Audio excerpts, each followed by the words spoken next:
Hey everyone, welcome back to another video. Now, in our last episode, we did something pretty crazy. We had a mirror card, a Pekka, and an Electro Wizard, and we made one of the most insane decks ever. Now, this one is totally different. It does involve the Pekka and the mirror card, but we have the Bowler and the Executioner behind this Pekka beast. And also for our support cards, we have the Log, a great way to take out skeletons, and the Princess, which is also a great anti-air card. And lastly, Rage and mirror card are our two spells. Mirror card is just so much fun. Right now, I just want to play around with the game.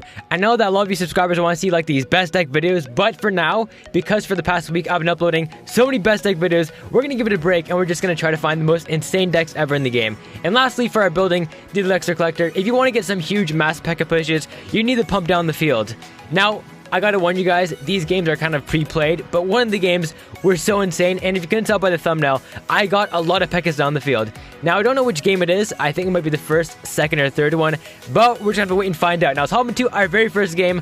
I will be doing a classic challenge, spending 100 gems on putting your faith in a Pekka deck in a grand challenge is kind of like really cheeky and probably not gonna work. So when I'm using these Pekka decks, I'm just going to keep it to these classic challenges. Now, our first opponent, we are facing Jonathan with a Dark Prince and a Musketeer deck. I placed my Bowler at a wrong angle. If I place it at a better angle, maybe parallel with the Musketeer and the Dark Prince, then it would have just taken out both of those cards in a couple of hits. But instead, we're going to lose our Bowler and a bit of HP to our bottom left tower. But trust me, in the next couple of games, it's going to get pretty crazy. Or at least this game, maybe. I forget what happens in this game, but all I can tell you is that we have a great counter for his deck. Princess great for those skeletons, and the Log does a bit of damage to those elite barbs, giving us a nice positive trade, but we do take a ton of damage on our bottom low tower. But I'm feeling very confident with having, the Pekka's spawn time is only 1 second now from 3 seconds, which means that if we do want to maybe put a Pekka in front of a support card when we're feeling a bit panicked, we can do so because what in the world is happening? That is a complete tornado waste. I guess he tried to drag it over to the right side of the map so that he could take it out with maybe cheaper cards on this lane. But, it didn't work, and that's going to be a nice 3 Elixir trade for us. Now, let's put down an Executioner behind our Bowler and our Pekka. Look at this combo. Nothing can basically stop this. Our Pekka can take out any high-damaging card. Executioner for those minion counters, and also our Bowler and Executioner combined for the Skeleton Army. And as shown, that Musketeer and that Dark Prince getting mopped up quite easily. Now, we do lose our Pekka, that's kind of understandable. He's not really a super tank, just a really good damage dealer, but we still get that top right tower, or that top left tower, my bad, and that is going to be a very quick lead in this game. Now, can we go for the 3-crown push? Because of the Pekka's great spawn time, I'm able to put it in front of all these supporting cards, which means that all these supporting cards have so much HP in front of them. I put down the second Bowler, and this is getting so crazy, and I think you guys are starting to understand why this deck is so much fun. And this wasn't even the thumbnail game, this was just one of those 3 games, or in this video, which were pretty insane. Now, that is a perfect game. 0 crowns lost and 3 crowns picked up. And if we can keep on doing this in classic challenges, we're going to be getting a lot of gold, and maybe we can actually get our account to level 12 by the end of the next month. A bit ambitious, but it is possible if you do grind the game for long enough. Alright, so now we're facing Timothy, who is level 8, and I do feel bad for the guy. We have so many legendaries in this deck, and not to mention we are maxed out at tournament standard. So, because we're facing level 3 and level 6 rare cards, I think that we're going to have quite the advantage. Now, remember, this is not for, this deck is not for getting trophies, although we are, doing very well in classic challenges. Against Grand Challenge decks, you're going to see a lot more counters, so just keep in mind that we're just trying to have fun with this deck, not trying to actually just, make it the next meta or anything crazy like that. You're trying to have a lot of fun in the game. Now, Pekka just takes out everything right there. Now, if you guys ever noticed that ever since the new Pekka update, there's been so many more Pekkas, just in the community. I'm talking about videos, comment sections. There's just so many talk about Pekka now. It's a great card, and seriously, because of its I don't know, big impact on the battlefield, it's a pretty strong card to mess with. But it can be I don't know, distracted quite easily by, I don't know, ice golems, that type of stuff, skeleton army. If it's unprotected, the Pekka will go down very easily for a low cost. Now we're going for our very first push, Executioner and Pekka card. It seems like he does not have a proper counter for this push. Gonna put a skeleton army right on top of my Pekka. They do a lot of damage, but remember, the Executioner can just take out everything in 2 hits. And although the Executioner's range is nerfed, and also his width, we're still gonna do so much damage, and the Princess is gonna pick off that top left tower. Now, 1 minute and 20 seconds remaining, and we are in a very good position. Remember, we were facing a level 8 player, and with 2 pumps down, and with 20 seconds left until W Elixir, we are gonna be in a very strong position. Now, a Log should take out all those goblins. Yes, they only get a couple of hits, but that's alright because As long as the tower still stands, we do have a very good position in this game. Now, 5 seconds left. How crazy will the gameplay get? Our first Pekka goes down before W Alexa, but remember, a pump on the field, we're going to be getting a lot of juice. And now we put down a level 5 Pekka.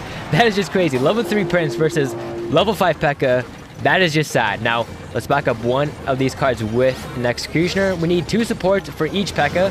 That should be sufficient to push great on both lanes. And yeah, there we go. Bowler with 1 Pekka and Executioner on the other Pekka. And this is just an unstoppable force. He arrows my Pekka and Executioner, absolutely doing nothing. He meant to hit my Prince, or my Princess, but he missed accidentally. There comes a 3rd Pekka. And yes, this is a thumbnail game. And honestly, when I was doing this game, I was getting really surprised. Like, look at the gameplay. 4 Pekkas, a Princess, and a Bowler card. And soon to be maybe a 2nd Executioner if we can just put it down before the Pekka just absolutely rip up his crown tower. But you guys gotta understand, when I got this, I was like freaking out, so I had to post it as another Pekka video. I know I made a Pekka video just like the video before, but when gameplay like that happens, you just gotta post it. It's like one of those things that you just gotta post. Now, 5 wins so far, 1 loss. I did have a loss between this game and the last game, and you know, when you're making a very fun video, not meant to actually be meaningful to the game, just to have fun for the viewers, there's no point of showing a loss. It's kind of just boring to watch if you know the opponent or yourself is gonna lose. Now, our last game, we're gonna be facing Nell, coming in with a wizard and a skeleton army push. It seems like we are facing another newbie player. Now, when I say noob, I don't mean somebody that's new to the game. I mean somebody who just has a bad deck, because when people experiment in the game, no matter how good you are at the game, if your deck just is really trash, the chances of you winning against like a solid Pekka deck like this, it's going to be pretty low. Now, we go for our very first Pekka. Let's put it down on the back of the base. This way we have enough time to put down support cards behind it. But with an incoming Prince, we're going to be in a lot of trouble. Oh my god. I am being very aggressive right now. Instead of just defending the Prince, which would be a very smart thing to do with maybe the Bowler card, I did instead just go for a big push on his right lane. If he countered that with the Skeleton Army, then we could have been done for if our 2 supporting cards did focus on the tower. And that's what happens when you do Risk versus War when you play Clash Royale. Instead of defending, we just went for a massive push, and it's paying off as the Pekka is closing into his crown tower. That DPS is so high that it only takes like 5 seconds for his crown tower to go down to the Pekka card, and another great 3-crown win. Now, I'm pretty sure, although these games were very consecutive, and it was like, I don't know, just good example of this deck doing so well, there are probably decks that counter it well. Like when I was playing all 3 of these games, we didn't face a single Inferno Tower deck or a single like defense deck. Like against the Tombstone and Inferno Tower, the Pekka just crumbles. But in these circumstances, when you're not facing defense cards, the Pekka just does so well, especially with that new spawn update. Now, I know you guys are getting bored of the, I don't know, best deck videos, these insane Pekka deck videos. So, I want you to comment down below what you want me to make next. Should I make a subscriber special where I just do a Q&A, something more personal to you guys? Because we've reached 70k subscribers. That was the main goal for this month, and because we did reach it, I'm probably going to make a subscriber special video. I don't know. Like, so far in my Clash Royale history, or my YouTube career, I've made probably like 5 chest unboxings, maybe 2 Q&As, and I didn't officially do a face reveal. Although I did make a face reveal video in the past, I might just want to delete those videos and do it in the future again. I don't know, there's just so many options to do, but with your guys' help, we can just really decide what this channel needs to do in the future to get it growing again, because I've checked my sub count. We are doing very strong, but the view count is going a bit dry, just because there's so many more Clash Royale channels out there than at the very beginning of the game's release, and because of this, we are suffering a bit. Now, before we end up today's episode, I want to do one more thing with you guys, and that is to clarify which thumbnail does look the best, because there's so many thumbnail options out there.